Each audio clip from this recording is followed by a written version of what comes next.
Hi everybody, welcome back to another episode of the Mindset Entrepreneur video podcast. Feeling very appreciative today to have a very special guest, Paul Joseph, the president of the MetroWest Chamber. Paul, thanks for joining us today. Thanks, Mark. I'm glad to be here. So Paul, I've gotten to know you over the last several months, and you have such an integral role in the community. You're serving so many people, so many small business owners, and I guess I'd like to start out, part of being an entrepreneur is being passionate, right?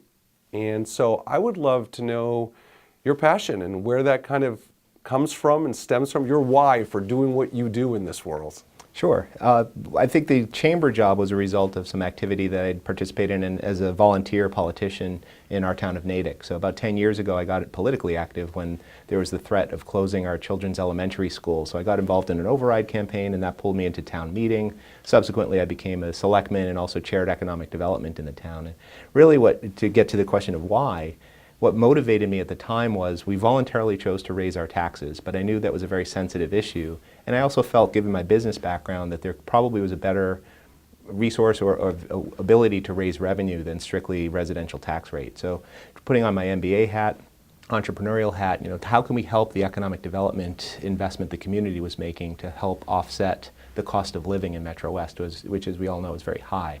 So really what motivates me in the political world and then now in the chamber world is creating a MetroWest in a region where, while we can't slow down progress, I think we can adapt to progress in a more sustainable way. So I really try to create and use as my beacon a goal of a MetroWest where my children can afford to come back, be full-time employed, and raise a family. So Paul, when you think of chambers, what are some misconceptions you think either small business owners might have, mid-sized companies, the community itself? What are some misconceptions about the chamber that you could tell our audience and maybe set the record straight on some of these things? Sure. I'd actually probably change the word from misconception to, how can we change our thinking about chambers? I think probably the biggest challenge to chambers of commerce is that they've been around for so long. We're in our 123rd year as a business association and chamber, but what's changed in the world is the presence of community-based economic development. So the municipalities themselves have become marketing savvy. The businesses themselves have this thing called social media, which allows them to connect directly to their audience, to their customers, to their suppliers. So when the chamber used to be considered the hub, the central place to go for networking and to create those business-to-business contacts and to represent the business interests in the community, I think we're experiencing a decentralization of that contact. So the chamber model really has to change with the times and fit into how our customers and how our communities are changing. Well, and I know we've spoken about that. You're very passionate about the chamber starting to work together, and even the businesses within the community starting to work together for that growth and regionalization. So could you talk a little bit about that? Because I think it's a very important concept. Absolutely. So, in MetroWest, by definition, we are regional. We service the community essentially between Route 95 and 495, the landmass in between. We have other regional chambers, both in Marlborough, here in Westborough at the Quarter 9 Chamber, in Milford. So when you look at the space between Boston and Worcester, it's ripe with a lot of growth, a lot of economic activity, but we also have a lot of organizations that are focused on similar missions. So to me, it's really important that we consistently, act as one, even though I called it co-opetition when I came into the job. Obviously, we're exclusive in the sense that we're membership organizations, but we need to be more inclusive in how we bring folks together. So, we try to do joint networking events. When there are opportunities to collaborate, we try to do so. I think it's also important as a region to have an identity. I know the MetroWest Visitors Bureau, for example, is undertaking a branding process right now and working with the chambers, working with local businesses and our legislative delegation to really at least identify some common themes that we can all promote. Because at the end of the day, when we look at, while we might be competing at the hyper-local level within MetroWest, outside of MetroWest, we still need to establish our identity because for the most part, legislation in Beacon Hill regards us as Greater Boston. And the closer you get to Worcester with all of its growth, Shrewsbury, Westborough are at risk of becoming Greater Worcester. So the truth is, when it serves our mutual interests to be recognized as a region, I think it's incumbent on all of us to help reinforce whatever that brand is. So if you had the attention, let's take the communities in the MetroWest themselves, if you had the attention of all Natick business owners or all Westborough business owners, we know we have this gorgeous new facility in Marlborough, the Apex. Talk to me about how can the communities themselves really be a shot in the arm for one another to help each other?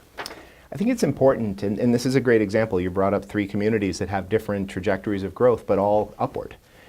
What's very important is, on the one hand, the communities are very proud and want to identify themselves through their municipal identity, but it's also very important for the businesses located in those communities and the municipal officials to recognize a majority of employees, visitors, and patrons are coming from outside of the boundaries of each town.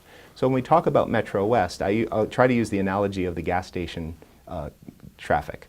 When you're opening up a gas station or opening up a business, the first one to place their business on the corner does well because it's a monopoly. Well, if you're choosing to open a second gas station, some people would say, let's stay away from that first gas station. But the smartest choice is to locate directly across the street, because the goal for the corners is to attract people to pump their gas. That's the primary goal. The secondary goal then is to say, and I want you to pump my brand of gas because we get better service, we provide lower prices, whatever that is. So when you look at the system of MetroWest as what I said, a cooperative environment, I think it's really important you look at the development going on. The restaurants in Hudson, for example, benefit from the young families in Natick. It's a very popular trend to leave town to go to some of those restaurants, and vice versa will be the case. We attract a lot of people to the Natick Mall. So when you look across the region, Apex will certainly be drawing people from a wide radius.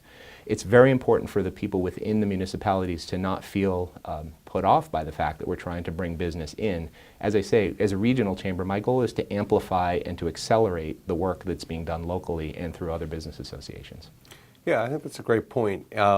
So Paul, I guess, when I think about a chamber, I joined the MetroWest Chamber last year, and I was very anti-chambers. I had no reason to be. I had no justification for it at all, but I didn't really understand the value of what chambers did. So if you were kind of to share with our audience, the business owners out there, if you had to kind of narrow down the top 2 or 3 values you think a chamber provides for small business owners, what would you say they are? Sure. As many services are, I think our value proposition is directly related to the motivation for the business to join.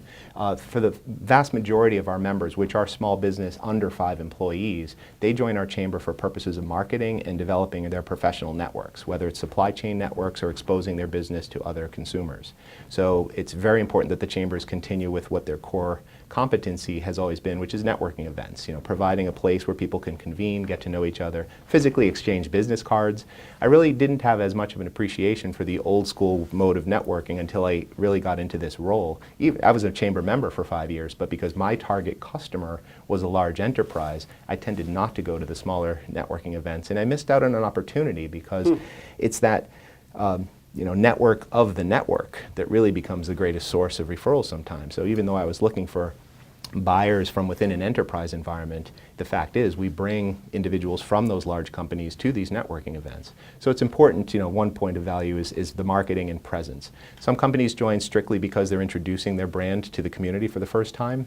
That's where ribbon cuttings and PR and social media comes in. They strictly want to join to introduce themselves, right, or reintroduce themselves to the community if they're growing and so forth.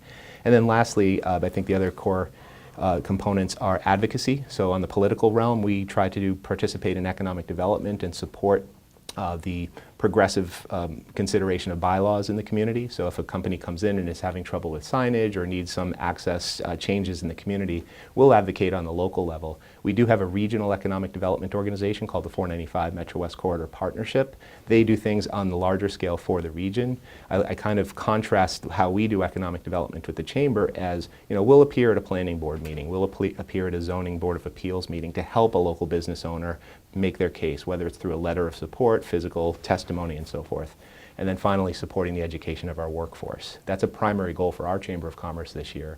We have the Framingham State University, Mass Bay Community College presidents on my board, as well as the superintendent of Keefe Tech Vocational High School.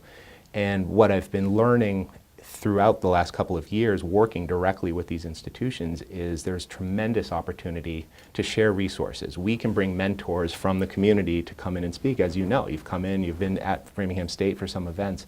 It's really important that the chambers of commerce serve as a conduit between the people that can train the next generation, that can serve as mentors, and the community that's really learning locally. And that also has great social impact because we've seen the statistics. I participate on some task forces with the opioid addictions, with issues of people dropping out of school. When young people have mentors and they have a support network that extends beyond their nuclear family, their ability to focus, their ability to retain a job, and as employers, job retention is a critical one, comes to fruition. So I think the chambers have a very not so subtle impact on the communities, but sometimes it goes under the radar screen. Well, yeah, and for those of you who are watching, Paul touched upon a word that I think is really meaningful, and it's the word support. I think that's the thing. As I joined the chamber, I was really shocked, just because I didn't have the knowledge base to know and understand. It's a support system, and it could be a support based on solutions to problems. It could be a support making introductions to the right people. It could be a support for marketing and promotion. I mean, there's that support umbrella. I feel like chambers have several prongs of support, and that I think is a very underrated aspect of being a part of the chamber, so I think that's outstanding. Thank you. An element to that. But what's important to your point about support is we are also a membership-driven organization. So a lot of our activities, that support you're feeling, is mutually provided by other members. Yeah, so while we have a very small staff, we encourage people, don't think of the chamber as a customer. We're a conduit to your customers. So sometimes people join and think, oh, it's going to start raining business cards because I'm plugged into this network. Well, networking is a proactive sport. It's a contact sport. You have to put yourself in play. So part of what we're trying to accomplish with our networking events, we also offer programs called our Small Business Toolkit. It's a chance for small businesses and coaches and folks that really have something of value that they can share with each other to come together and support one another. So we have a very popular business referral group that was entirely membership driven. We have a very successful women's luncheon series right now. So we have sub-communities within the chamber community that really take ownership and steer things the way they want. I look at our role as being sort of the supporting actors behind the scenes that can facilitate that. Well, and I think, like you said, being around other like-minded people and the collaborative aspect is huge. So I agree. Paul, one of the things about networking that's very interesting to me is, there's a lot of organizations out there like BNI and a lot of very structured networking groups. What are your thoughts on, since that is such a principal activity in chambers, what are your thoughts of, we'll call it the structured versus unstructured networking approach? What are the pros and cons, and why do you think the chambers go with the more unstructured approach, so to speak? Sure. Well, the truth is we have a quasi-structured approach to our referral group that was modeled after some BNI members that wanted to ease the structure without blowing it up entirely. I think the BNI model clearly works. It's a very popular trend right now. I think it's also highly dependent on the nature of your business. So there are certain types of businesses that fit better into that model. What we've tried to explore with our member referral group is to relax the restrictions to just open up the exposure to the network a little bit more. We do have rigid networking that occurs on site that day, but we don't require people to go out and meet one-on-one outside of that time.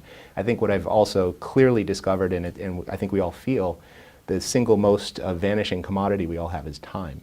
So the effectiveness of BNI is proven because it's a discipline, and it's kind of like the difference between joining a gym and working out with a trainer. Sometimes we need that external support and that pressure from an outside force to get us into that rhythm. I think BNI does an effective job given its model. I think we're trying to figure out a way for our community to do it as well, and we've had some success with it. That's great. So I think for a lot of business owners out there, one of the challenges is there are a lot of chambers.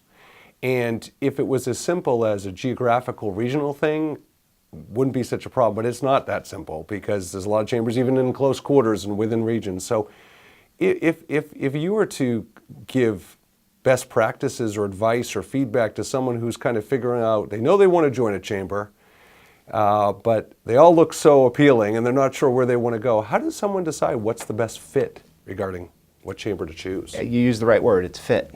We're a relationship-driven organization, and we're an environment that creates other environments for you to do business. So in my opinion, we have members that are members of multiple chambers of commerce because they have different strengths, different weaknesses, and again, it depends primarily on what is your business objective. You need to know thyself a little bit to understand what you want to get from it.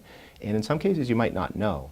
So the culture of the chamber, is it a welcoming chamber? Will they steer you in the right direction?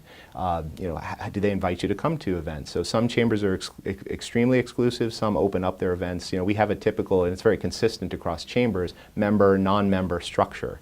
So I think it's really important for people to shop the different chambers, understand the culture.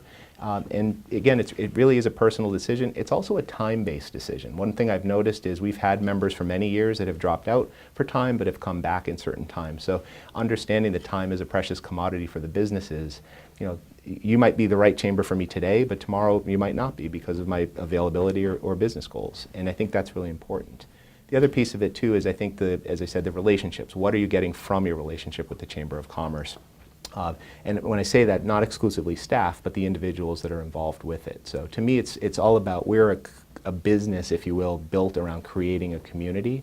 We're all comfortable calling Facebook a community today, but we're less comfortable talking about actual communities of people. What a great comparison. Absolutely. So it's like, rather than just clicking a like button, you really have to like coming to an event. You really have to feel welcome and feel comfortable with the group that you're interacting with. And to me, that's how we sort of are able to coexist, because like any place, you go into a place, I like this tie, somebody else likes that tie, and given their particular situations, they're both right.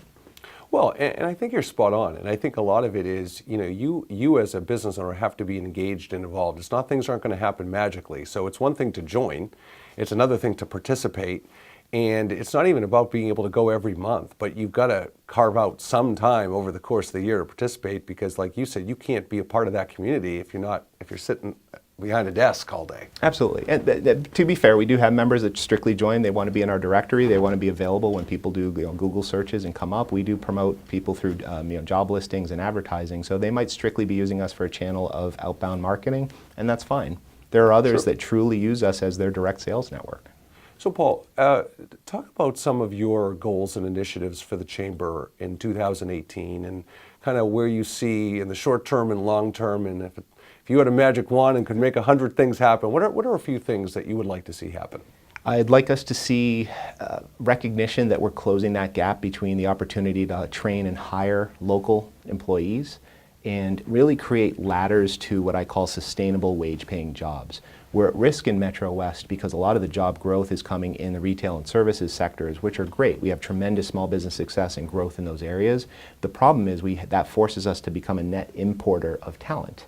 So people can't afford to live next to the place where they're working if the wages can't keep up with the cost of living. So whether it's transportation or housing, we have inordinate costs being imposed on our workers, and yet the jobs that are growing are the ones that aren't necessarily paying them enough to keep up with that. So one of the goals for us this year is to do more with our educational foundation. We're working in partnership with the schools that I talked about and some businesses to identify opportunities, whether it's in the immigrant community, first generation community, and find people that are underserved in finding at least the on-ramps, and if they're on the on-ramp, accelerate their ability to get into either an advanced degree program or jobs with mentors, with internships and so forth. So I think job definition and training for those jobs will be one of those primary goals. If I could wave a magic wand, everybody that's working in MetroWest should be able to afford to live here.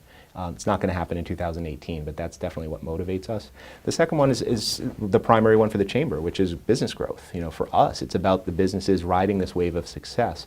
We've seen some of the large companies, in an effort to get closer to the talent, as they refer to it, moving into Boston.